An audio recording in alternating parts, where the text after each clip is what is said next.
स्वागत है आप सभी का आपके अपने चैनल स्वराज एक्सप्रेस में। मैं हूं मुस्कान। भीमा तट का ये रक्त चरित्र आखिर कब शुरू हुआ? आखिर वो क्या वजह हो सकती है जो ये रक्त चरित्र के अध्याय की शुरुआत हुई थी? आखिर वो कौन सी घड़ी थी जो लोग इंसानियत को भूलकर एक दूसरे के खून के प्यासे हुए हैं? इस रक्त चरित्र अध्याय को दो पहलुओं में देखा जा सकता है। खुद की आसान सांस लेने के लिए दूसरों का गला काटना जरूरी है। भीमा तट के रक्त चरित्र अध्याय की शुरुआत होती है वहां से जहां पर कर्नाटका के आखिर में पड़ने वाला एक गांव है, जहां की मिट्टी ने सिर्फ खेती की हरियाली देखी थी। हमेशा लोगों के चेहरे पर प्रसन्नता नजर आती थी, पर एक दिन सब कुछ बदल जाता है। अगर हम बात करें भीमा तट के रक्त चरित्र की, तो उसकी शुरुआत होती है कोंकण गांव और देवन गांव में, जहां सिर्फ एक खेती की जमीन का विवाद कई लोगों की मौत से भी नहीं रुका है। तो दूसरी ओर उमरानी। भीमा तट के रक्त चरित्र के अध्याय की शुरुआत होती है उस गांव में जहां कर्नाटक और महाराष्ट्र के बॉर्डर के बीच में स्थित कोंकण गांव और देवन गांव, ये पहला पहलू है। और दूसरा शुरू होता है वहीं पे उमरानी, जहाँ पर बीजापुर से आप सीधे निकलते हैं तो फिर पहुँच जाते हैं चरचन। चरचन से सिर्फ 15 किलोमीटर की दूरी पर है उमरानी। कोंकण गांव और देवन गांव, ये गांव प्रसिद्ध है वहाँ की हरियाली के लिए, खेती के लिए। ये वो गांव है जहाँ के लोगों ने सिर्फ और सिर्फ खुशियाँ देखी, हरियाली देखी और हमेशा लोगों के चेहरे पर एक प्रसन्नता देखी। पर एक दिन सब कुछ बदल जाता है। साधारण एक जमीन के विवाद को लेकर, एक छोटी सी जमीन के थोड़े से हिस्से को लेकर शुरुआत हुई कोंकण गांव और देवन गांव के बीच की लड़ाई। यहां से शुरू होता है रक्त चरित्र का अध्याय।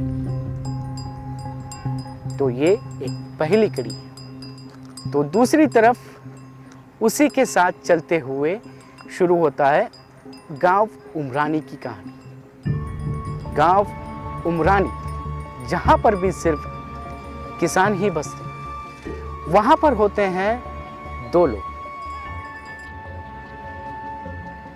कोंकण गांव और देवन गांव, जो एक जमीन के विवाद को लेकर शुरू हुई ये रक्त चरित्र न जाने कितने लोगों की मौत के साथ ये अब तक खत्म नहीं हुआ। तो दूसरी तरफ उमरानी, जो 1954 में ये शुरू होता है। ये वो दौर था जहां पर उमरानी में सिर्फ दो ही लोग, यानी भैरगुन समाज, जो भैरगुन समाज है वो, और दूसरी तरफ था शांतप्पा चर्चा।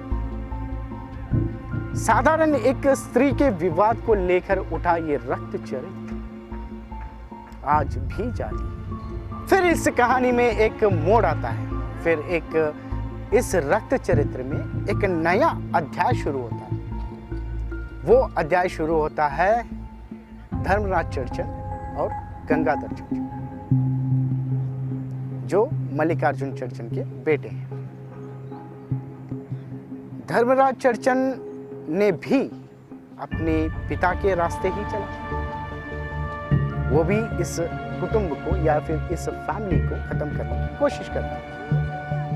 और ये बात महादेव सावकार, यानी उनके भाई पुत्रप्पा सावकार, उन्हें ये पता चल जाता है कि कहीं ना कहीं ये धर्मराज चर्चन उनके लिए कांटा बनेगी। बात 2007 की है, जहां पर धर्मराज चर्चन और गंगाधर चर्चन महादेव सावकार द्वारा दी गई टिप के जरिए उनका नकली एनकाउंटर की जाने की खबर आती है।